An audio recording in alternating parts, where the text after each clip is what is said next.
बिस्मिल्लाहिर्रहमानिर्रहीम। अस्सलाम वालेकुम नाज़रीन, मैं हूं कंबर ज़री। प्रोग्राम देख रहे हैं आप डेडलाइन। नाज़रीन, आज का हमारा खसूसी शो है और हमारे शो में मौजूद हैं वज़ीर ममलिकत बराए मौसमियाती तब्दीली ज़रताज गुल साहिबा। वेलकम टू द शो ज़रताज साहिबा। आज हम इनसे जानेंगे, मुल्की हालात पर तबसरा लेंगे, इनकी पार्टी का नुक्ता नज़र जानेंगे। इसके अलावा जो वीक की टॉप स्टोरीज़ हैं उस पर भी डिस्कशन होगी। सबसे पहले ज़रताज गुल साहिबा से पूछते हैं, ये सियासी कैरियर का आगाज़ किस तरह किया? थैंक यू काम्बा, it's good to see so young anchors now. अच्छी बात है, हर चीज़ में इनोवेशन होनी चाहिए। सियासत का आगाज़ भी शायद इसलिए किया कि बर्दाश्त नहीं होता था कि जो स्टेटस को की पार्टियों के निकम्मे नालायक निकट्ठो औलादे होती हैं और हमें ग़ुलाम इब्न ग़ुलाम बनाती हैं। अच्छे ब्यूरोक्रेट्स हम हो सकते हैं, अच्छे डॉक्टर्स हो सकते हैं, अच्छे इंजीनियर्स हो सकते हैं, अच्छे प्रोफेसर होते हैं हमारे तबके से। मैं सफ़ेद पोश मिडल तबके की बात कर रही हूँ। तो हम अच्छे पॉलिटिशियन क्यों नहीं हो सकते, हम अच्छे लीडर्स क्यों नहीं बन सकते? एक ही प्लेटफॉर्म नज़र आया, प्राइम मिनिस्टर इमरान खान की जो पार्टी है पीटीआई, मेरी party. I was born with this party और मैं इंसाफ स्टूडेंट फेडरेशन का हिस्सा थी। नॉर्थ वज़ीरिस्तान की फ़र्स्ट प्रेसिडेंट बनी। फिर इसी तरह यूथ से की कैटेगरी में मुझे टिकट मिली। यही सोचा था कि ड्राइंग रूम में बैठ के पाकिस्तान को गालियाँ नहीं देंगे, सिस्टम का हिस्सा बनेंगे, सिस्टम के अंदर ही चेंज करेंगे। चाहे 47 डिग्री सेंटीग्रेड गर्मी क्यों ना हो डीजी खान की, या बारिश क्यों नहीं हो रही हो, लेकिन practically prime minister Imran Khan के साथ निकलेंगे। अगर ज़रताज गुल किसी और पार्टी में होती, इतनी जल्दी तरक्की मुमकिन थी? पहले तो यहीं से होता है कि मैं किसी और पार्टी में होती ही नहीं। फॉर एग्ज़ाम्पल क्योंकि मैं समझती हूँ कि उनके स्टेटस को की जमातों का, अगर आप कोई भी अक्लमंद बंदा, इसके लिए आपका पटवारी होना ज़रूरी नहीं है, कोई भी अक्लमंद बंदा अगर उनका पूरा एनालिसिस करे तो हर की पोस्ट पे आपको उनके अपने रिश्तेदार बहन भाई नज़र आएंगे। पीटीआई में ऐसा नहीं है। तो अगर आप देखिए तो प्राइम मिनिस्टर इमरान खान का कोई फैमिली फ्रेंड या फैमिली या फर्स्ट किन कोई भी उसके अंदर नहीं है। तो मैं समझती हूँ कि यही बेस्ट है कि अगर यूथ को, यंगस्टर्स को अगर कोई मौका दे सकता है तो सिर्फ यही लीडर ही दे सकता है। तो मैं किसी और पार्टी में ना होती, इसी पार्टी में सिर्फ हो सकती। इमरान खान की कौन सी ऐसी खूबी है जिसने ज़रताज गुल को इतना इंस्पायर किया कि वो सियासत ज्वाइन कर ले? मुझे जो प्राइम मिनिस्टर इमरान खान में एक बात नज़र आई, मैं जब से उससे मिले, जब से मैंने उनको देखा, मैंने इतना बहादुर बंदा नहीं देखा। और एक उनकी कन्विक्शन बहुत स्ट्रॉन्ग है। अगर वो किसी चीज़ के ऊपर ठान लें कि ये मैंने करना है, तो चाहे वो नामुमकिन भी उसको मुमकिन बना देते हैं। वो कहते हैं ख्वाब बड़े देखो, ताबीर अल्लाह ताला करेगा, कोशिश करो, बाकी अल्लाह ताला ने उसको। जब वो कहते हैं ना कि बुज़दिल बंदा लीडर नहीं बन सकता है, तो ये हकीकत है। जब आप मैदान में नहीं उतरते तो आपने मुकाबला क्या करना, हार जीत तो बात का मामला है। तो मैं समझती हूँ कि मेरे ख्याल में प्राइम मिनिस्टर इमरान खान का जो एक बहादुरी का एलिमेंट है ना, मैंने इतना जिदार बंदा नहीं कभी देखा जो लाखों के मजमे बगैर प्रोटोकॉल के चला जाए, जिसको लाइफ थ्रेट और वो चला जाए, पहाड़ी इलाकों में ड्रोन अटैक्स के खिलाफ खड़ा हो जाए, अमेरिका को आंखों में डाल के बात करे, अपनी सेल्फ रिस्पेक्ट की बात करे, पाकिस्तान के ग्रीन पासपोर्ट की बात करे, शलवार कमीज़ और चप्पली पहनने में फ़ख्र महसूस करे। तो मैं समझती हूँ यही लीडर होता है। अगर ज़रताज गुल पीटीआई के अलावा कोई और पार्टी ज्वाइन करें, कभी ज़रूरत पड़ी, कौन सी करेंगे? बिल्कुल भी नहीं करूँगी, कोई पार्टी नहीं करूँगी। सियासत छोड़ देंगे? जीना मरना इसी पार्टी के साथ, बैकग्राउंड में रह के कोई खिदमत कर लेंगे। आपको पता है ये क्लिप्स बाद में निकाल के लोग दिखाते हैं। I stand for my words. Pashtun हूँ, कबायली हूँ, जो कह देते हैं वो कहते हैं ना, खोचे पठान की एक ज़ुबान है। अच्छा, मुझे ये बताएं कि बिलावल भुट्टो जरदारी और मरियम नवाज़, ज़रताज गुल का फेवरेट कौन है? फेवरेट तो इनमें से कोई भी नहीं है। अनफॉर्चुनेटली हादसाती तौर पर ये लोग वो हैं, ज़बरदस्ती इनको स्पून फीडिंग करके, और वो बच्चे हैं जो सोने के चम्मच मुँह में लेकर पैदा होते हैं और पाकिस्तान को हड़प करने के लिए ये पैदा होते हैं। मेरी एक्सपेक्टेशंस थी कि एक होता है कि कभी कभी ऐसा भी होता है कि अपनी घर के अंदर कोई बंदा बगावत कर लेता है। मेरी एक्सपेक्टेशंस थी कि बिलावल भुट्टो जो है जरदारी साहब के फ़लसफ़े पे नहीं जाएंगे, अपने वालदा मोहतरमा के उसके ऊपर जाएंगे, बेनज़ीर भुट्टो साहब। बेनज़ीर भुट्टो, क्योंकि बेनज़ीर भुट्टो की तो मैं भी इज़्ज़त करती हूँ। एक खातून का ऑक्सफोर्ड यूनिवर्सिटी से पढ़ के पाकिस्तान की और दुनिया की साउथ एशिया की पहली वो बनना, मुस्लिम खातून का प्राइम मिनिस्टर का बना, तो स्ट्रगल है उसकी, और तरबियत भी थी। मैं एक्सपेक्ट बहुत ज़्यादा कर रही थी, लेकिन पता चला कि वही घिसे पिटे जुमले, सिस्टम के ख़िलाफ़ बोलना, सिंध के लोगों का, थर के बच्चों का मरना। अगर वो पहली तकरीर ये कर देता कि मेरा अब इस कौम से वादा है कि मैं अब सिंध के अंदर, थर में ज़िंदगी मौत अल्लाह के हाथ में है, मगर मैं ग़ज़ाई किल्लत से एक बच्चे को मरने नहीं दूँगा, तो मैं उसको अप्रिशिएट करती। अगर मरियम नवाज़ ये कह देती कि वाकई तीसरी दफ़ा अल्लाह ने इज़्ज़त दी है, वालिद मोहतरम को अल्लाह ताला ने प्राइम मिनिस्टर ऑफ पाकिस्तान बनाया है। हम आपको बताएंगे कि वाकई हम इस इज़्ज़त के काबिल हैं, लेकिन अनफॉर्चुनेटली वो वही के वही हैं, कोई डिफरेंस नहीं, बल्कि उनसे भी शायद बदतर हैं।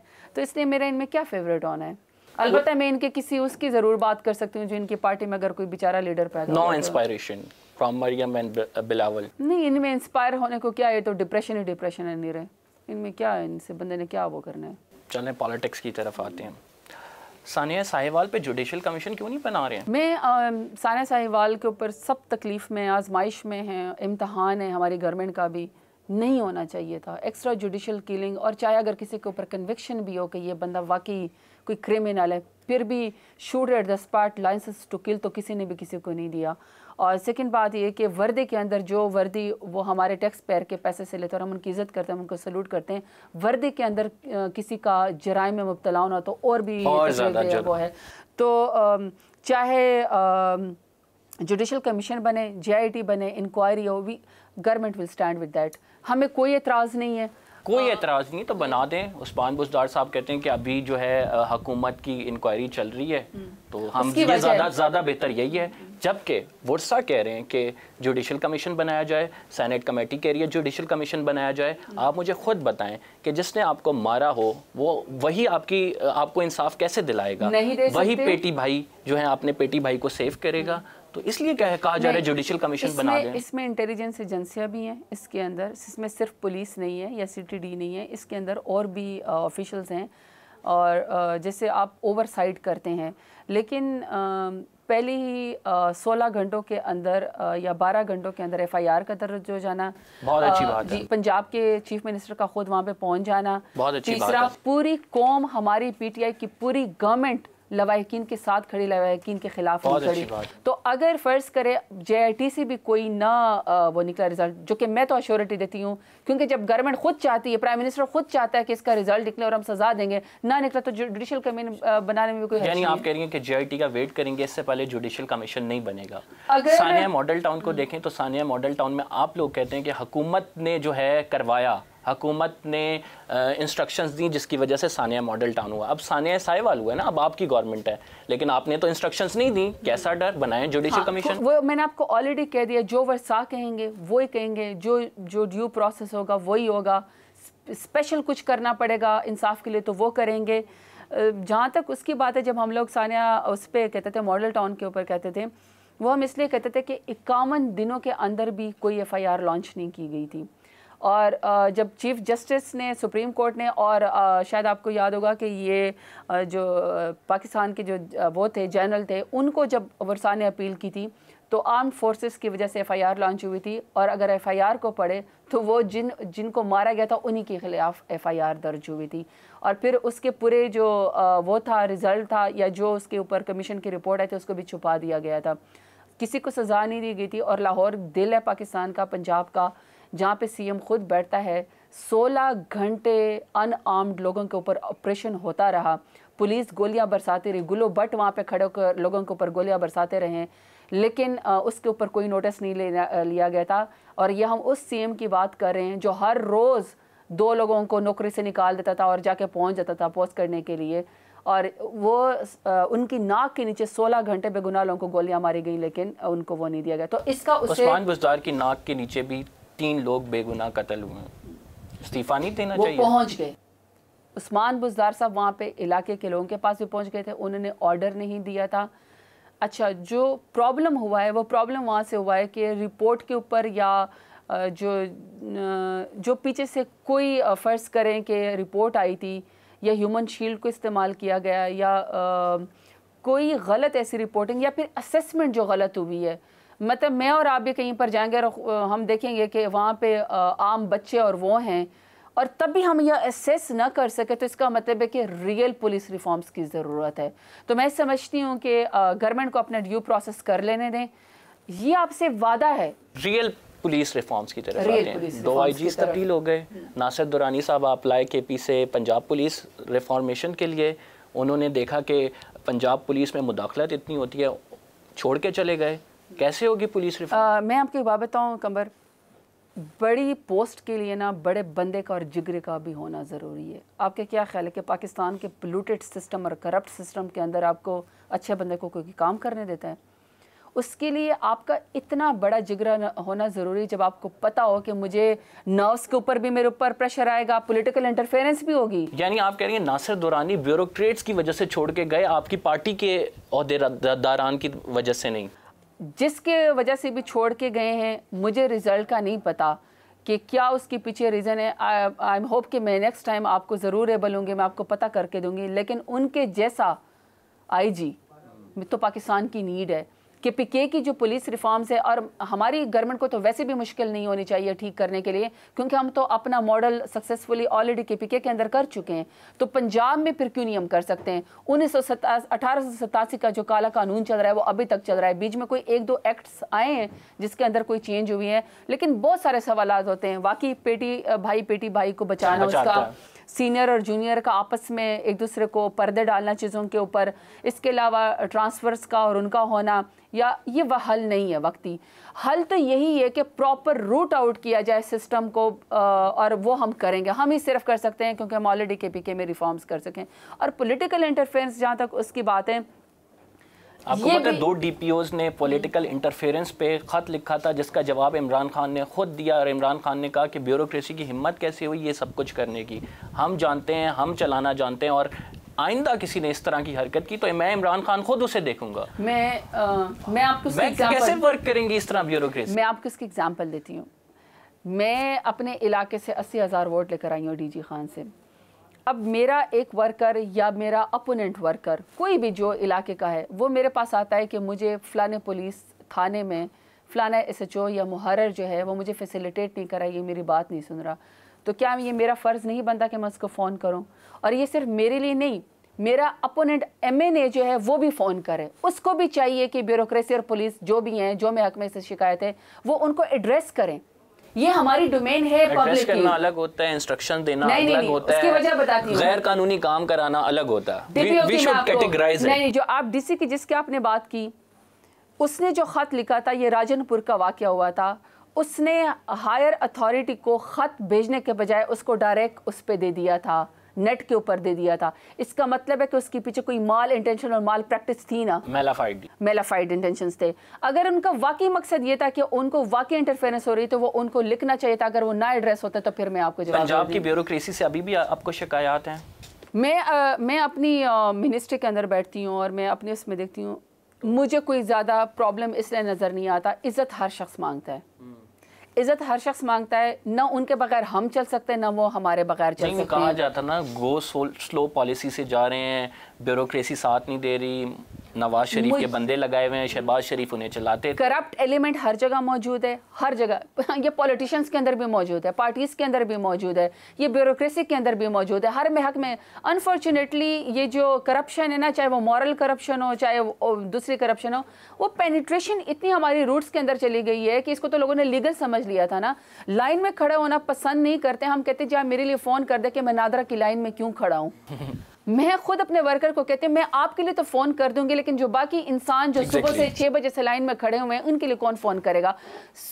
हैं, लेकिन ये एड्रेस हो सकते हैं, रूट आउट हो सकते हैं, क्योंकि उनके बगैर हम नहीं चल सकते, वो हमारे बगैर नहीं चल सकते। लेकिन पब्लिक डोमेन ये है कि अगर मुझे किसी महकमे से मेरा इलाके का कोई बंदा मुझे कहता है ना कि मुझे प्रॉब्लम है, तो मैं उसको जो फ़ोन करूँगी तो ये पॉलिटिकल इंटरफेरेंस नहीं है, फिर मैं किसे कहूँ। नाज़रीन, हमें एक छोटा सा ब्रेक लेना है, कहीं मत जाइएगा। We will be right back after this short break.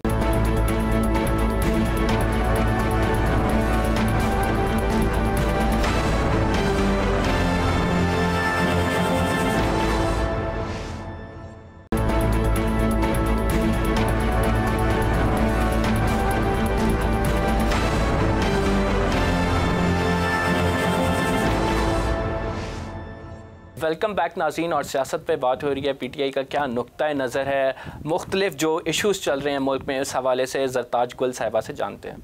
Imran Khan को अपनी हर तकरीर में उस्मान बुज़दार का दिफा क्यों करना पड़ता है?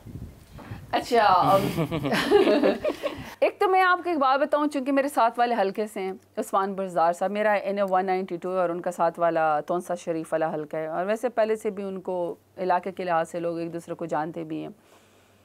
मैं समझती हूँ कि कुछ टाइप को ब्रेक करते करते, मिथ्स को तोड़ते तोड़ते टाइम लगता है।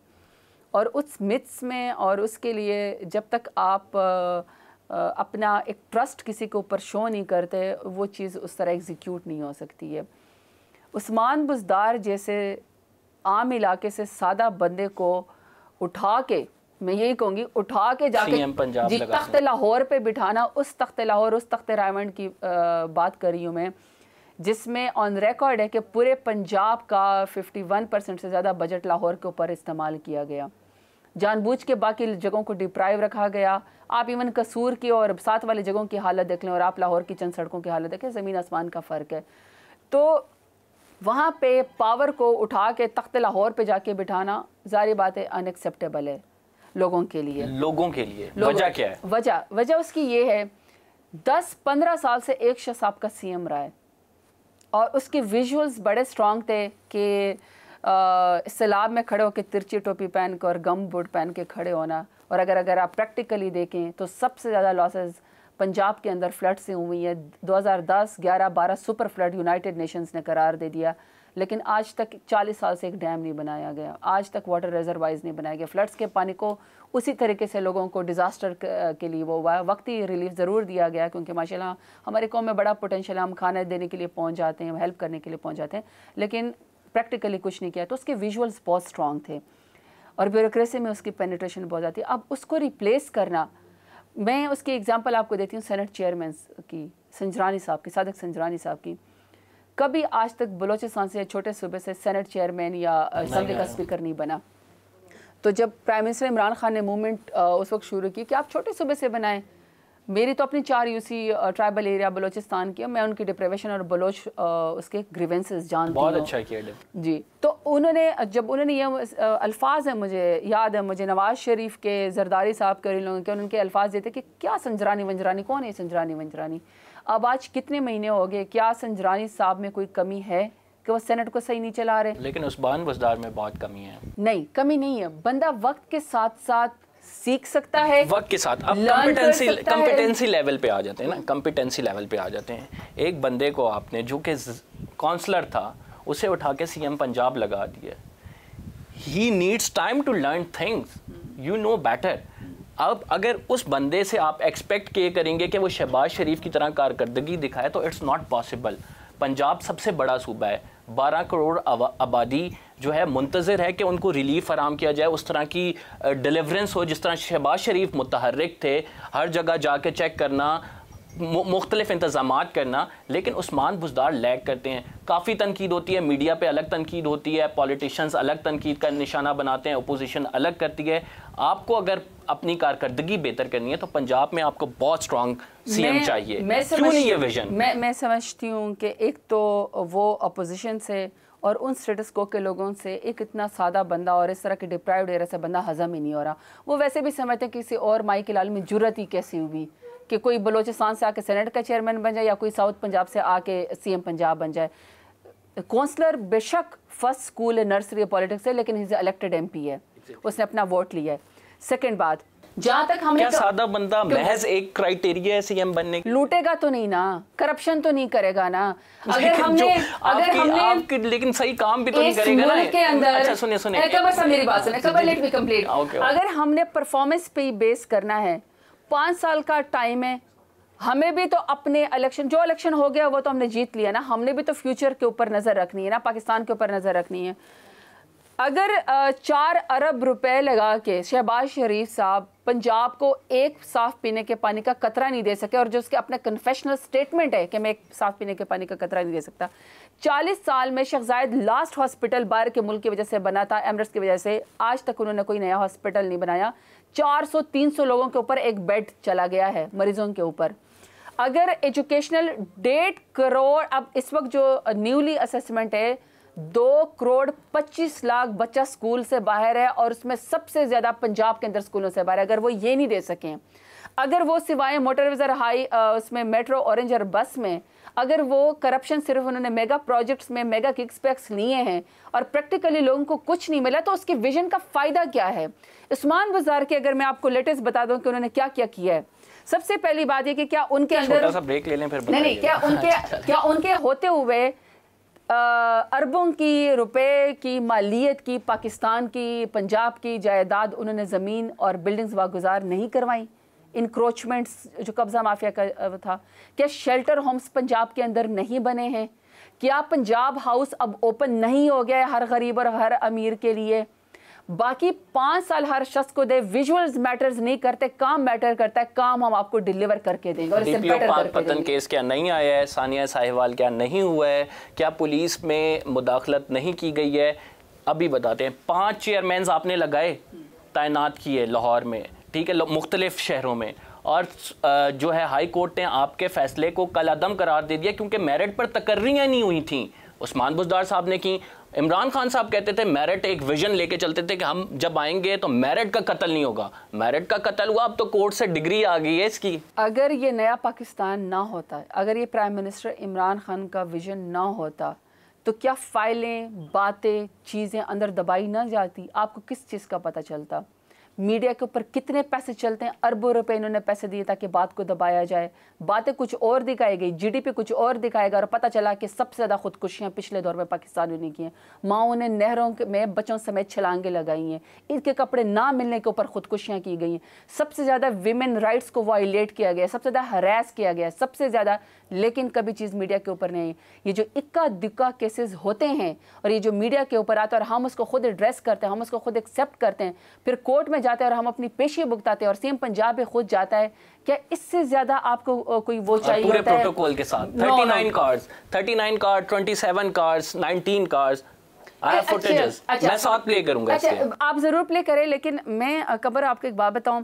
फॉर एग्जांपल, कोई इलाके में कोई ऑफिशियल जाता है, उसके जो सेक्रेटरी होता है उसकी अपनी गाड़ी होती है, प्रोटोकॉल होना चाहिए। I am not against protocol, protocol बिल्कुल नहीं होना चाहिए। नहीं, देखें, अगर आपकी सेफ्टी के लिए प्रोटोकॉल है, आपकी सेफ्टी के लिए पुलिस है, आप बहुत बड़े ओहदे पे होना चाहिए। लेकिन आप जब दावे करते हैं कि नहीं होना चाहिए, हम तो लेते नहीं है, और फिर 29 गाड़ियां लेके जाते हैं, वहां पे मसला पैदा होता है। 29 गाड़ी ग्रीन प्लेट रूम वाली अगर हों तो उसमें एक एक बंदे को देख लें कि एडिशनल सेक्रेटरी के पास कौन है, सेक्रेटरी के पास कौन है, चीफ सेक्रेटरी के पास कौन सी गाड़ी है। हर एक की अपनी अपनी गाड़ी होगी। दूसरे कि जब हम पॉलिटिकल लोग कानवाए में जाते हैं, कहीं पर इलाके में जाते हैं, मेरी भी वर्कर्स की ख्वाहिश होती है हर कोई अपनी गाड़ी लेके पहुंच जाता है। उसको प्रोटोकॉल में गिनना, लेकिन by any means if you think कि कहीं पर कोई गलती हुई, वी विल एड्रेस दैट, क्योंकि हमने तो सीएम केपीके ने और हमारे अपने प्राइम मिनिस्टर ने, that's great, you will address that.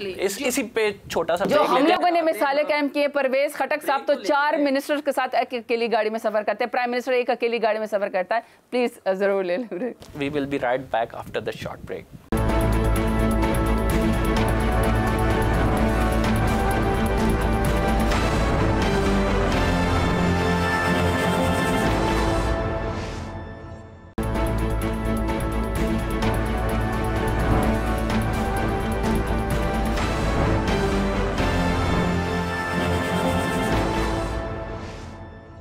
Welcome back नाज़रीन, और हमारे साथ वज़ीर मुमलिकत बराए मौसमियाती तब्दीली ज़रताज गुल साहिबा मौजूद हैं। क्या उस्मान बुज़दार अपनी इनिंग्स पूरी कर पाएंगे? क्यों ना हम उनको टाइम दे दें। खबरें आ रही हैं कि तब्दील हो जाएंगे। अच्छा, मैंने तो खैर ऐसे कोई वैसे तो हमारा मुल्क वैसे ही ब्रेकिंग न्यूज़ और कॉन्स्पिरेसी थ्योरीज पे चलता है। नवाज शरीफ के अपने डिलीवर उन्होंने किया नहीं कभी 3 दफ़ा की प्राइम मिनिस्टरशिप में, लेकिन उन्होंने अपने ऊपर बैरूनी हाथ डाल दिया कि कोई साजिश हो रही। साजिश वाजिश कोई नहीं होती, अपने काम में से होते हैं। नहीं हर डाइवर्ट इतना और कितना मौका देना। एक बंदे को अल्लाह ताला इतनी इज्जत दे और मुल्क के लिए कभी कुछ ना करे, मुल्क का कर्जा 6000 से लेकर 30,000 अरब तक पहुँचा दे, हर बच्चे को वो मकरूज कर दे, और इन्होंने क्या उन्होंने करना है। पाकिस्तान से तो ऐसे दुश्मन नहीं करता जिस तरह इन लोगों ने इस मुल्क के साथ किया है। लेकिन ये कि उस्मान बुज़दार साहब को एक टाइम दे देते हैं, लेट हिम डिलीवर।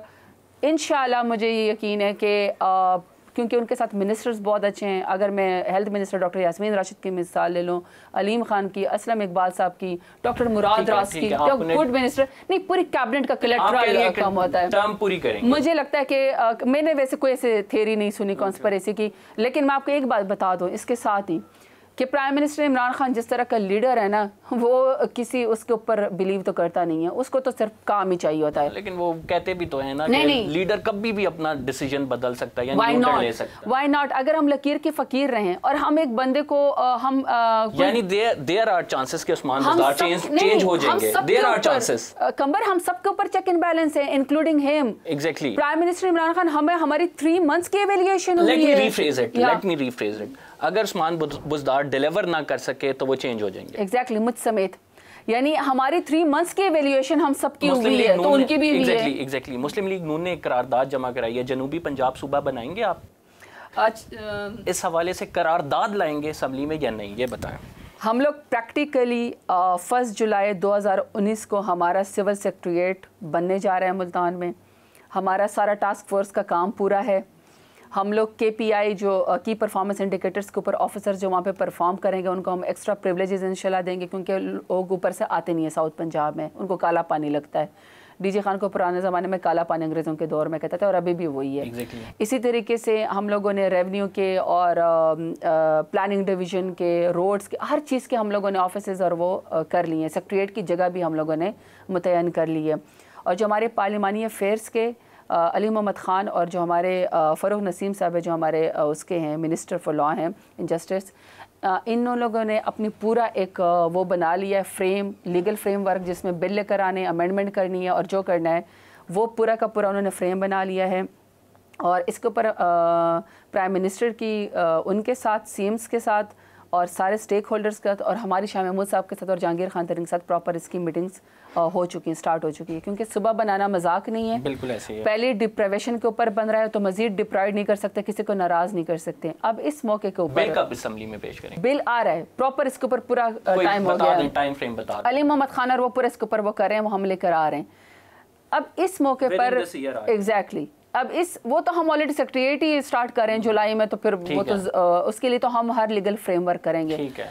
अब इस मौके के ऊपर PMLN का बिल लेकर आना और उसके अंदर 2 सूबों की बात करना, मैंने पहले भी कहा ये साजिश है, शरारती लोग हैं, साजिशी लोग हैं, ये अपने पुराने अकाउंट के ऊपर अमल करते हैं, अंग्रेज़ों के ऊपर रूल, डिवाइड एंड रूल के ऊपर। इन्होंने सोचा कि बनाना तो वैसे नहीं, हमने बनने देना ही नहीं है ना, तो क्यों ना इसके ऊपर सियासत खेली जाए। जब हम प्रैक्टिकली बड़ी टफ पोजीशन में डाल दिया। अगर आप सुबह बनाते हैं, सुनिए अगर आप सुबह बनाते हैं हम तो बना लाहौर चला जाएगा आपके पास, नहीं मेजॉरिटी नहीं रहेगी। बावलपुर और ये अलग कर दिया जाए, जनूबी पंजाब, ठीक है, 2 सूबे बन जाएंगे। लाहौर में आपकी जो मेन लाहौर है वहाँ पे आपकी इतनी मेजॉरिटी नहीं है, आपकी जो है जनूबी पंजाब में ज़्यादा मेजॉरिटी है। इसमें कोई शक नहीं है, लेकिन कमर मैं आपको एक बात बताऊँ, हमारा मैंडेट ये है साउथ पंजाब से, हमें वोट इसी के ऊपर मिला, हमने अपने मंशूर में ये शामिल कर, हम इसको प्रैक्टिकली कर रहे हैं। एक्सपोज PMLN ने अपने आप को खुद किया है। जब इनके पास 2/3 मेजॉरिटी थी तब भी इन्होंने इसके ऊपर प्रैक्टिकली अमल नहीं किया, और अभी भी इन्होंने क्या किया है कि जानबूझ के ऐसे मौके पे जब हम सीरियसली इसको एग्जीक्यूट करने जा रहे हैं तो इन्होंने जानबूझ के ये बिल फेंक दिया ताकि लोग आपस में लड़ते रहे कि नहीं जी बहावलपुर को करना है, नहीं, ये अपने दौर में इन्होंने क्यों नहीं किया। साजिश की बू आती है। जब हम प्रैक्टिकली एक सूबे के लिए करेंगे और 2/3 मेजॉरिटी के लिए इनके पास जाएंगे तब इनका पता चल जाएगा कि कितनी सीरियस हैं। कुछ और साउथ पंजाब हो या अपर पंजाब हो, कोई चीज़ हाथ से नहीं जाती, हाथ से तब जाती जब आपकी परफॉर्मेंस अच्छी ना हो। और वो परफॉर्मेंस आपने देख लिया कि स्टेटस को की जमातों को कितना उन्होंने रिजेक्ट किया। खुदा न ख्वास्ता अगर हम भी डिलीवर नहीं करेंगे, हमारा तो एहतसाब तो इससे भी ज़्यादा सख्त है। लोगों ने हमें इनके करतूतों की वजह से वोट दिया, तो हमें तो अपने आप को ईजी वैसे भी नहीं लेना चाहिए। हमारा तो टारगेट ही बहुत हाई है, बहुत हाई टारगेट है आपका, और इतना हाई टारगेट है कि कुछ प्रोजेक्ट जो है मुस्लिम लीग नून के, और उनका क्रेडिट आप ले रहे हैं। पंजाब में प्रॉपर्टी रजिस्ट्रेशन की 1 विंडो के हवाले से 2016 में ये प्रोजेक्ट अप्रूव्ड हुआ, मुस्लिम लीग नून के दौर में हुआ। एक्सॉन मोबाइल कंपनी का मुआहिदा हुआ, ये भी मुस्लिम लीग नून के दौर में हुआ। इमरान खान कहते रहे कि हमारी गवर्नमेंट आई है तो उन्होंने ट्रस्ट किया और वो आ गए हैं। इसके साथ साथ मुख्तलिफ ममालिक से मुआहिदे हों, टैक्स चोरी के हवाले से, मालूमात के हवाले से, वो मुस्लिम लीग नून के दौर में हुई। 2016 में इसहाक डार साहब की स्पीच मौजूद है, क्लिप्स भी मौजूद हैं। इसके साथ साथ सुजुकी मोटर्स की सरमायाकारी हो, ये भी मुस्लिम लीग नून के दौर में हुई। लेकिन इन तमाम चीज़ों का क्रेडिट कौन ले रहा है? इमरान खान साहब ले रहे हैं, और बाकायदा ऐलान करके ले रहे हैं, प्रेस कॉन्फ्रेंसेस करके ले रहे हैं, बता के ले रहे हैं कौम को कि ये मेरे दौर में हुआ है। मोरल वैल्यूज एग्जिस्ट करती हैं नहीं? इसमें 2 पॉइंट्स है। पहला पॉइंट ये है कि जो स्टेट आती है, जो गवर्नमेंट आती है, जो स्टेट को चलाती है और वो पब्लिक मनी को या बाहर से लेके पैसे लेके किसी प्रोजेक्ट के ऊपर लगाती है, तो अगली हुकूमत अगर उसको कंटिन्यू नहीं करती है, अगर वो ठीक चल रहे हों, तो ये उस मुल्क के साथ, उस कौम के साथ ऑलरेडी भी ज़्यादती है। Exactly. यानी अगर परवेज़ इलाही साहब ने जब ट्रैफिक वार्डन का वो शुरू किया, it was a good project, और आज तक उनकी तनख्वाहें नहीं बढ़ी, सिर्फ इस सज़ा में कि ये उन्होंने शुरू किया। शहबाज शरीफ ने कभी उनकी तनख्वाहें, आप पूछिएगा। सेकंड बात, लेट मी कंप्लीट खबर। सेकंड बात, दुश्मनी की नज़र हम कौम के माहिदों को नहीं कर सकते। सेकंड बात, ये जो आपने सुजुकी की बात की, एक्सॉन की बात की, या किसी भी फॉरेनर कंपनी की जो पाकिस्तान के अंदर इन्वेस्टमेंट चाहती है, कारगिल समेत, आपने उनके अल्फाज सुने? उनके अल्फाज क्या हैं? उन्होंने कहा हम 2012 में भी आए थे, 10 में भी आए थे, 15-16 में भी आए थे। यू आर राइट, आपकी जो वो है, आपका जो एनालिसिस है या जो आपके पास फैक्ट्स एंड फिगर वो ठीक हैं, लेकिन उन्होंने कहा कि हमने क्यों नहीं किया। हमने इसलिए नहीं किया कि हमसे बहुत ज़्यादा जो है वो कमीशन और हमारे से पैसे मांगे जा रहे थे सिर्फ प्लांट्स पाकिस्तान में लगाने के लिए। हम कमीशन पूरे करते हैं, हम आपके लिए प्लांट्स लगाते, ये उनके अल्फाज हैं। और अब जब हमें ये पता चला कि हमसे करप्शन नहीं होगी, हमारे से कमीशन नहीं होंगे, हमारे से किकबैक्स नहीं लिए जाएंगे, अब हमें लगता है कि फ्रेंडली एनवायरनमेंट है, फ्री एंड फेयर हुकूमत है, हम फाइलों के चक्कर में और पैसों के चक्कर में, कमीशन के चक्करों में नहीं फंसेंगे, और अब हमें इन्वेस्टमेंट करने को तैयार है। तो थी कोई एक वजीर का नाम बता दें जिसने किकबैक्स और ये सारी चीज़ें की हों। ये तो ऑन रिकॉर्ड है। आप पिछला वज़ीर ख़जाना पाकिस्तान से फ्रॉड करके चूना लगा के तो इस वक्त बाहर फिर रहा है। दुबई में सबसे ज़्यादा उसके टावर्स हैं। नवाज शरीफ के अपनी औलाद जो जिस मरियम के आपने की कि जी मैं उससे कितनी इम्प्रेस हूँ, खैर से वो तो पाकिस्तानी ही नहीं है। जब उनके उसके तो कहते हैं मेरे तो बच्चे बाहर के, उनके ऊपर पाकिस्तान का कानून ही नहीं अप्लाई होता है। उन्होंने ये जो 800 के मेफेयर फ्लैट और जो उन्होंने लिए, तो पीटीआई ने 2017 में मेट्रो बस पेशावर का ऐलान किया और 6 माह में मुकम्मल करने का कहा। 2019 आ गया, 18 भी गुजर गया, 19 भी अब कह लें शुरू हो गया, और अभी तक जो शहराम ने प्रेस कॉन्फ्रेंस किया उसमें उसने फाइनल डेट नहीं बताई। उसने कहा सॉफ्ट लॉन्चिंग कर देंगे, ठीक है। दूसरी बात, 47 बिलियन का प्रोजेक्ट था, 66 बिलियन अब तक लग चुके हैं। अच्छा, एक तो सबसे पहली बात मैं ये बात बता दूं कि मेट्रो बस में और जो केपीके का बीआरटीए पेशावर का इसमें फ़र्क है। एक तो ये कि जो केपीके के अंदर बना हुआ है ये सेल्फ सफिशिएंट और सेल्फ वो है, इसके ऊपर गवर्नमेंट ऑफ पाकिस्तान 1 रुपए की भी सब्सिडी नहीं दे रही है। ये अपना किराया, अपना पैसा, अपना रेवेन्यू खुद जनरेट कर रहा है, करेगा और अपने पैरों के ऊपर खुद खड़ा होगा। ये जो मेट्रो बसेस, ऑरेंज बसेस जो उन्होंने लाहौर के अंदर बनाए हैं चंद किलोमीटर्स के, और उसका पैसा डीजी खान के अंदर रहने वाला बंदा जो कि उसमें सफ़र भी नहीं करेगा, पूरी उम्र ताहयात सब्सिडी देगा। बंदा लाहौर के अंदर सफ़र करे, जेब से मेरे पैसे निकले, मैं किस खुशी में दूं? तो केपीके के पेशावर के उसमें एक तो ये फ़र्क है। सेकंड बात, इस उसके साथ डिफरेंट स्टेशंस, डिफरेंट मार्केट्स, इसमें और उसमें फ़र्क है। वो सिर्फ एक मेट्रो बस या उसका एक स्टेशन वाइज ही जाती है। इसके साथ अगर आप रिलेटेड इसके वो देख लें, ये एशियन बैंक डेवलपमेंट के उससे आ रहा है, तो ये वक्त के लिहाज से इसके अंदर रूट भी मजीद ऐड हुए हैं, इसके अंदर स्टेशन भी मजीद ऐड हुए हैं। इसमें और उसमें बड़ा फ़र्क है। इसमें और उसमें फ़र्क है। सब्सिडी की आपने बात की, इसी पे सवाल याद आ गया, हज पैकेज पे सब्सिडी क्यों नहीं दे रहे? पिछली हुकूमतें देती रही हैं इस पर सब्सिडी। ऐलान आप रियासत मदीना के कर रहे हैं, लोगों को मदीना पहुंचाने की आप सकत नहीं रखते हैं। बहुत खूबसूरत आपने सवाल किया। पिछले किसी गवर्नमेंट ने नहीं दिया, आज तक हज के ऊपर सब्सिडी नहीं दी। सिर्फ 2017 में आखिरी दफ़ा नवाज शरीफ ने इसलिए दी कि उसने इलेक्शन लड़ना था। जिस तरीके से इन्होंने PIA में या महकमों में या PTI में, उसमें PTV में या सारे महकमों में जहाँ पे 300 लोगों की कैपेसिटी और वहाँ पे 6000 लोगों को भर्ती कर दिया ताकि वो सिर्फ पॉलिटिकल माइलेज ले सकें। हज के ऊपर आज तक इन्होंने 1 रुपया नहीं दिया, ना पीपल्स पार्टी ने, न PMLN ने। आखिरी उसमें इसलिए दिया कि उन्होंने कहा कि ताकि इनको पॉलिटिकल माइलेज मिले और उनको वोट ख़रीदा जाए। मदीना की रियासत के अंदर जिसका हज फ़र्ज़ होता है ना, ये जो पैसा आता है शेल्टर होम्स के लिए, बैतुल-माल के लिए, अखुवत के लिए, पॉवर्टी एलिवेशन के लिए, ज़कात के लिए, पाकिस्तान में जो गुर्बत की लकीर से नीचे लोग रहते हैं, जिनको 2 वक्त की रोटी नहीं मिलते हैं। मैं आपसे सिर्फ एक सवाल करती हूँ, अगर हम 45,000 एक हाजी की सब्सिडी दे दें 45,000 रुपए दे दें, 45,000 जो मेरे किसी गरीब पे पाकिस्तान में लगना, उसका वो हज कबूल होगा या ये होगा? आप मुझे सिर्फ फैसला कर दे। रियासत मदीना में हज अपने पैसे से होता है, माल मता से होता है, किसी के पैसे से नहीं होता। आपका हज तो प्रायोरिटी बेसिस पे आपको हुकूमत पाकिस्तान को पहले देखना है, आवाम को, और जो सकत रख सकते हैं हज के जो जा सकते हैं। मेरी तो अपनी जो ऑब्जर्वेशन है ना, मैंने खुद भी उम्रा किया हुआ है, लोगों को इसके ऊपर इतना एतराज़ नहीं होता कि हज या उम्रा कितना महंगा है। लोगों का एतराज़ इसके ऊपर होता है कि वहाँ पे फैसिलिटीज़ नहीं दी गई। 4 लाख वाला भी रो रहा होता है, 8 लाख वाला भी रो रहा होता है, क्योंकि वहाँ पे न खेमे में होता है, ना उनके लिए बस का इंतज़ाम होता है, ना उनको एम्बेसी उनको वो कोई देती है। सो अगर हमने इन चीज़ों के ऊपर काबू पा लिया, मेरे ख्याल में रियासत मदीना में सब लोग हमारे उसके ऊपर एग्री करेंगे। ओपोजिशन क्या कह रही है? ओपोजिशन मुस्तकिल जब से आप आए हैं कह रही है सिलेक्टेड गवर्नमेंट है।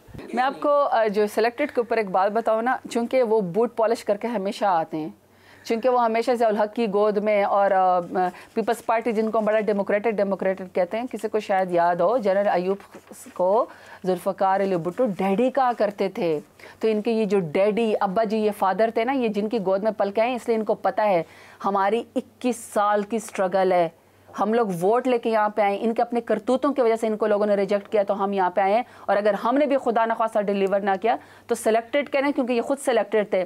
सेकंड, आपको एक बात बताता हूँ, ये पहली दफ़ा पाकिस्तान के अंदर हुआ है कि GHQ, arm force and intelligence agency और सिविल गवर्नमेंट एक पेज के ऊपर है। सुप्रीम कोर्ट भी एक पेज, हर सुप्रीम कोर्ट भी एक पेज के ऊपर। कोई सुप्रीम कोर्ट की साजिश नहीं है, कोई आर्म फोर्स की साजिश नहीं है, कोई को नहीं होने वाला, कोई कुछ नहीं होने वाला। सिर्फ जी मुल्क का एक ही तरीके से गवर्नमेंट खत्म होगी जब लोग आपको वोट नहीं देंगे। क्या PTI मुराद अली शाह को हटाएगी? मुराद अली शाह को मैं क्यों हटाना चाहिए? फवाद चौधरी कहते हैं, ये फवाद चौधरी साहब से आप पूछेंगे। I don't see any logic into that, सिवाय इसके कि अगर ओमनी ग्रुप जो उन्होंने किया है, खैर से जितने अब फवाद चौधरी साहब कराची विजिट कर रहे होते हैं और कहते हैं बस अब गए मुराद अली शाह, नहीं बचेंगे ये।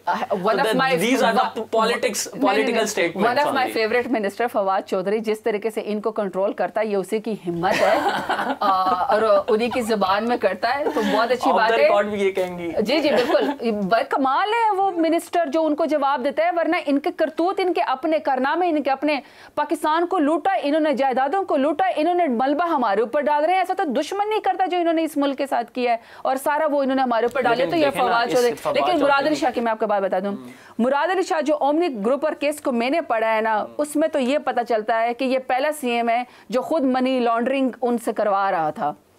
He was a bridge।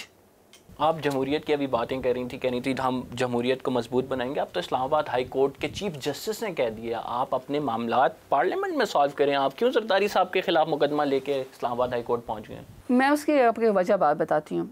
जब हम कुछ हमारे उसके महकमे ऐसे हैं या कुछ इंस्टीट्यूशन हमारी ऐसे जिनके क्रेडेंशियल्स बहुत ज़्यादा हैं, जुडिशल एक्टिविज़म की वजह से हाई कोर्ट, सुप्रीम कोर्ट के ऊपर लोगों को बड़ा ट्रस्ट आया है, ठीक है ना, जिसमें जारी बात है हमारा ये जो अभी पिछला नवाज शरीफ का केस भी था। पेंडेंसी कितनी है हाई कोर्ट और सुप्रीम कोर्ट की? अगर आप ये सियासी सारा गंद उधर लेके जाने लग गए, चेयर पब्लिक अकाउंट्स कमेटी का हो, जरदारी साहब के डिस्क्वालिफिकेशन का हो, तो लोगों के मुकदमात तो फिर वही पेंडिंग रहेंगे। उसकी मैं वजह बताती हूँ ना, तो कुछ या आर्म फोर्सेस हैं या पहली दफ़ा कोई leader prime minister Imran Khan है जिसके ऊपर जिनकी कोई भी बात लोग फॉलो करते हैं, क्रेडिबिलिटी की बात होती है। हाई कोर्ट ने ज़रूर कहा है, ठीक है, मैं तो उसके ऊपर कमेंट ही नहीं करते, हम तो हाई कोर्ट की, सुप्रीम कोर्ट की हर चीज़ को फॉलो करते हैं। लेकिन मैं आपको एक बात बताती हूँ, कुछ केसेस ऐसे होती हैं, इलेक्शन कमीशन ने अगर उस वक्त लोगों को नॉकआउट किया होता 62 और 63 के ऊपर, तो आज लोगों की जाली डिग्रियाँ ना निकलती। ठीक, आज लोगों के वो उस वजह से ये होता है कि कुछ जगहों पे आपको पता है कि आपको जस्टिस नहीं मिलना, तो आप हाई फोरम पे जाते हैं। Why not the due process? आप इलेक्शन कमीशन में जाएं। क्यों नहीं? वो तो मैं तो पार्लियामेंट में भी ये खड़े होकर उनसे कहा था कि ये जो बड़ा कह रहे ना इलेक्शन धांधली, ये जो अभी 2018 की बात करें, शेर जमान साहब पहले उधर ही गए थे ना इलेक्शन कमीशन, क्यों गए हाई कोर्ट में? देखें, जब सियासी लोग एक दूसरे को, देखिए मेरा अपोनेंट है ना, और अगर मुझे उसके किसी चोरी का पता चलता है तो ये मेरा राइट है कि मैं उसको जाके कोर्ट में चैलेंज कर लूँ। ये कोई नई बात तो नहीं है। अगर वो उसने अपने एसेट्स छुपाए हैं या एसेट्स बियॉन्ड मीड है तो वो उसको मैं चैलेंज कर सकती हूँ। कमीशन के 2 जो अरकान है उनकी तैनाती के मामले पर कायदे ऐवान और कायदे हिज़्ब इख्तिलाफ को एक साथ बैठ के फ़ैसला करना चाहिए? 1 महीना हो गया कि नहीं दोनों बैठे, ना इमरान खान शहबाज शरीफ के साथ बैठ सकते हैं, तो कोई पॉसिबिलिटी है साथ मीटिंग? हर चीज़ की पॉसिबिलिटी हो सकती है, क्योंकि कॉन्ट्रडिक्शन अपनी जगह, हम पॉलिटिकल राइवल अपनी जगह, लेकिन स्टेट में तो चलते रहने। यानी आप कह रही हैं कि इमरान खान जो है शहबाज शरीफ के साथ बैठ के दोनों अरकान की तैनाती दोनों में पार्टियों के साथ डेलीगेशन बैठ जाएंगे, लेकिन इन एंड होना तो यही है ना, कंसेंसस से ही होना है, दोनों साइड से ही होता है, तो उसके लिए ड्यू प्रोसेस को तो कभी रोक ही नहीं सकते हैं। पीटीआई की मौशी policy, one in the last question, जितना मौशी बहरान का शिकार हैं कब तक निकल आएंगे? एक तो ये 3 फेजेस में इसका आंसर होता है, एक लाइनर हो नहीं सकता। आपको एक घर चलाने को आपको देते ना, तो उस घर में या दुकान में क्या है, आपको दुकान खाली मिली हुई है, वो बेची नहीं गई, वो लूटी गई हैं चीज़ें। चलो बेची गई ना तो बंदा कहे कि कहीं से पैसे की रिकवरी हो जाएगी, उस दुकान को लूटा गया है तो दुकान आपको खाली मिले, अब आपको कहा कि आपने इस दुकान को चलाना है। तो अब जो बंदा आप जो एक अल्लाह का बंदा बेचारा असद उमर जो कोशिश कर रहा है, तो वो अपनी उसमें कैपेसिटी में इंतहाई कोशिश कर रहा है, वो फ्रेंडली ममालिक के पास भी जा रहे हैं, वो लोगों के पास भी जा रहे हैं, अपने रेवेन्यू भी बढ़ा रहे हैं, टैक्स कलेक्शन भी कर रहे हैं, तो फिर आप देखना ये दुकान चल जाएगी। थैंक यू वेरी मच ज़रताज साहिबा। थैंक यू कंबर, thank you for inviting me, thank you for the interview. Thank you very much. नाज़रीन, आपने इंटरव्यू देखा और हमारी कोशिश थी कि जितनी वीक में स्टोरीज़ हुई हैं, इसके अलावा पीटीआई से रिलेटेड जितने भी सवाल व जवाब हैं, हम सोशल मीडिया भी ऑब्ज़र्व करते रहते हैं, आप लोगों के सवाल व जवाब हम इन तक पहुँचाते हैं और ये फिर हमारे ज़रिए आप तक पहुँचाते हैं। तो प्रोग्राम में अपना फ़ीडबैक देना मत भूलिएगा और इंशाअल्लाह ताला आपसे अगले हफ़्ते मुलाकात होगी। अल्लाह हाफ़िज़।